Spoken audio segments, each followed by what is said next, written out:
Well, Glenn Close, we just watched you less than 48 hours ago at the SAG Awards take home.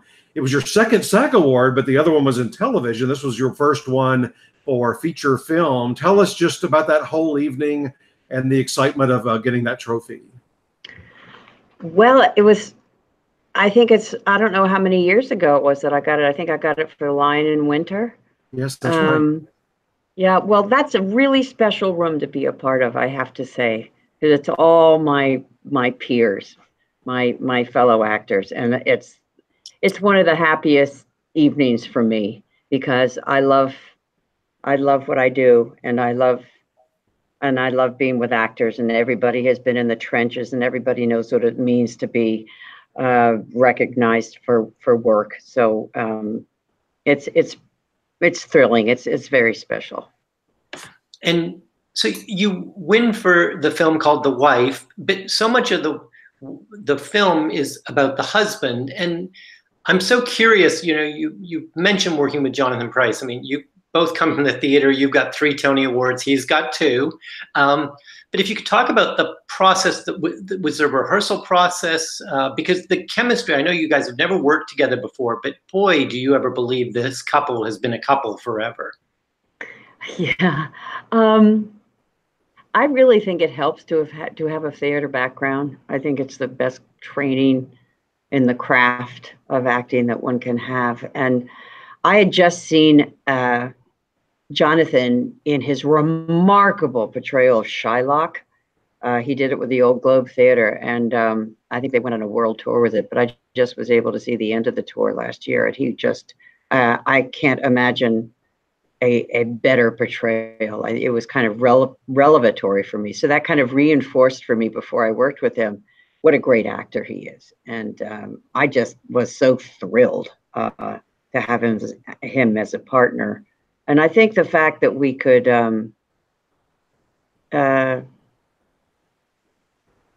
sustain those scenes together. The first scene that we actually shot was the very first scene in the movie, the love scene in bed. So we arrived in our pajamas, and it went through my head, and I think it also went through him. We've been doing this for a long time, so let's just get to it. A smaller budget movie like this, The Wife, really needs nurture and care, and something like you getting on this awards path for the last few months, it can really boost awareness of the movie, box office, DVD sales, all of those kind of things. Just tell us about being on the awards circuit for months and months.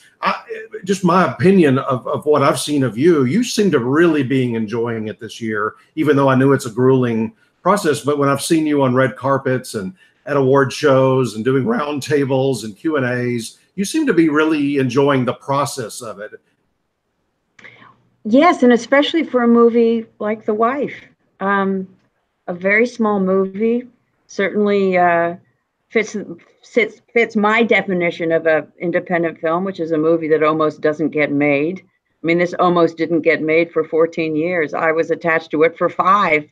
So the fact that people are hearing about the movie and my representation of it, I'm representing it. That's what I feel, because I think it's an exceptional film. I think it was beautifully written and beautifully directed, and impeccably cast. And it would be so easy just for this movie to disappear. But thank goodness that I've been recognized, and I can, represent our whole amazing company that created it. I think it's a movie worth seeing, and the way Sony Pictures Classics has handled it has just been brilliant.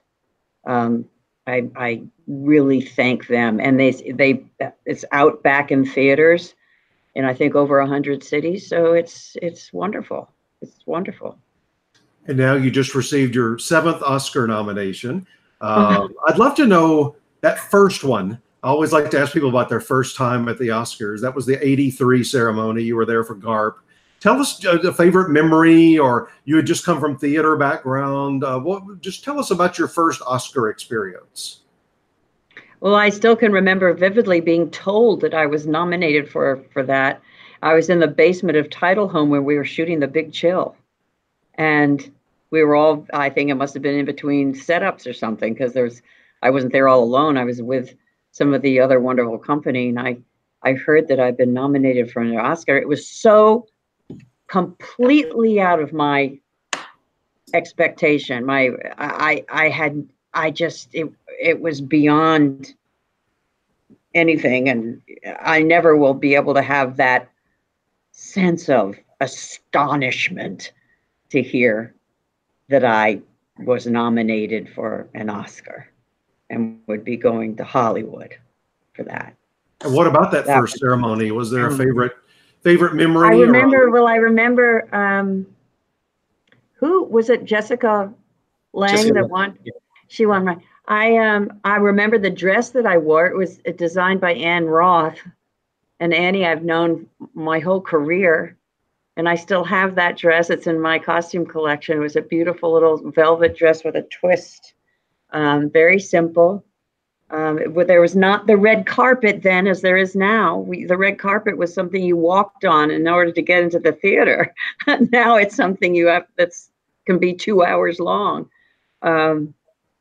So yeah, it was thrilling, and I think Jessica gave a wonderful speech, because I always think when I lose, would I have said something as eloquent as that? And I remember, I think she had an eloquent speech, and I remember also when I lost to Jodie Foster, she had a wonderful speech about how cruelty is never acceptable, something like that. Yeah. Well, you've certainly given acceptance speeches. I mean, you mentioned The Big Chill. That brings you back to the Oscars the next year. But what a year that is, because you get your first Emmy nomination for the landmark Something About Amelia, and then you win your first of 3 Tonys for The Real Thing. And not that The Wife and The Real Thing are the same, but it's, again, the husband and the wife and the interplay. And I'm curious about that year for you, where it seems it's happening on all fronts. And how do you keep yourself grounded? Is it by then going back to the theater as you have repeatedly? How do you sort of not let it get to you? I think I have a family that keeps me very grounded. All my siblings live in Montana, and by now, and I go there and everything just slips off, and I'm who I am with my family, and basically who I am. And I think before, when my parents were alive, they lived in Wyoming, the same thing, kind of a no bullshit place to live, and people don't have heirs, and people accept you for who they are, for who you are, and know your family. And I mean, something about Amelia, when I look back, I think, and you all will probably know better than me, but I think it was the first time that after a movie for television that there was a hotline. That one had a hotline about incest. Yeah.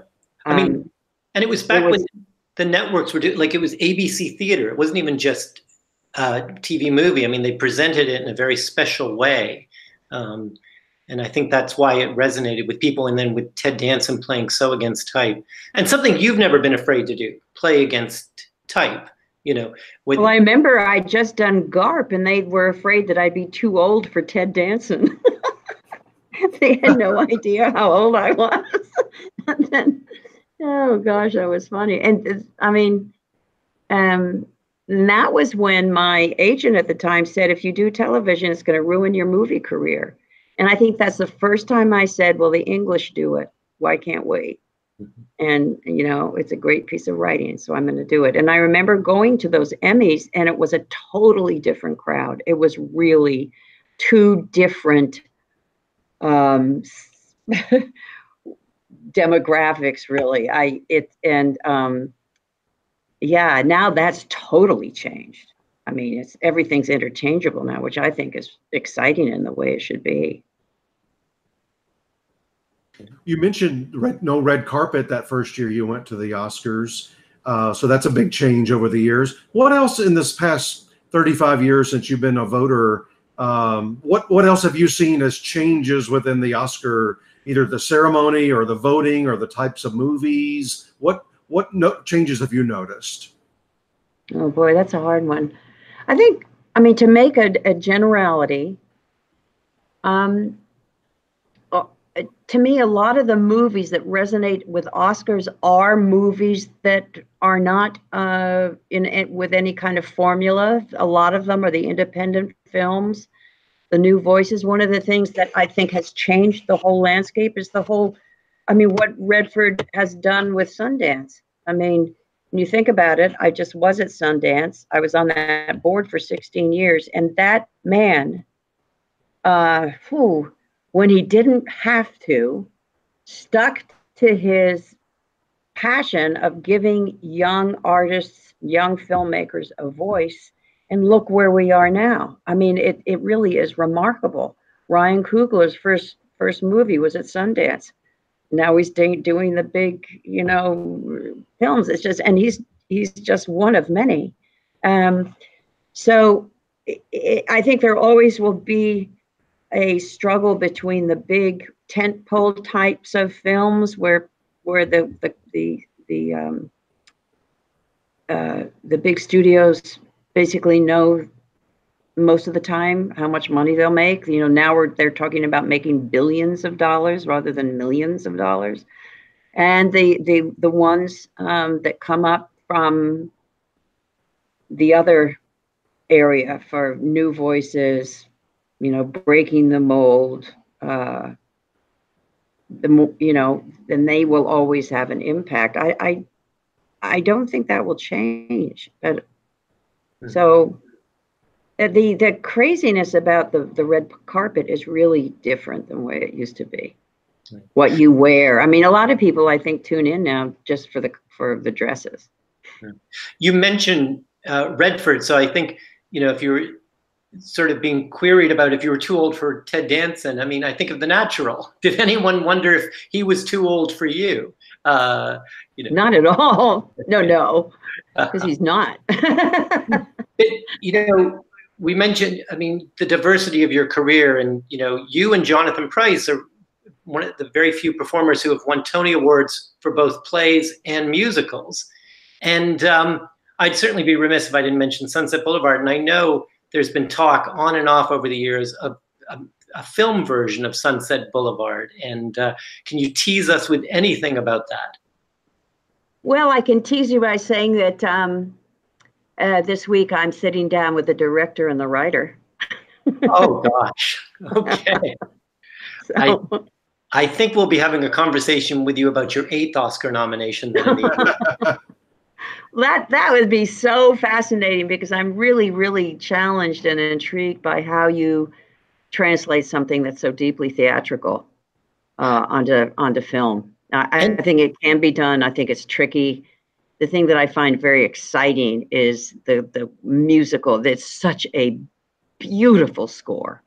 So with that incredible story plus that music, I think if we don't have the audience just, plastered to the back wall, we wouldn't have done our job. Well, you could redress one of the great Oscar wrongs, which is that Gloria Swanson didn't win for Sunset Boulevard. That a comedic performance, Julie Holliday, wins that year. Extraordinary. Wow.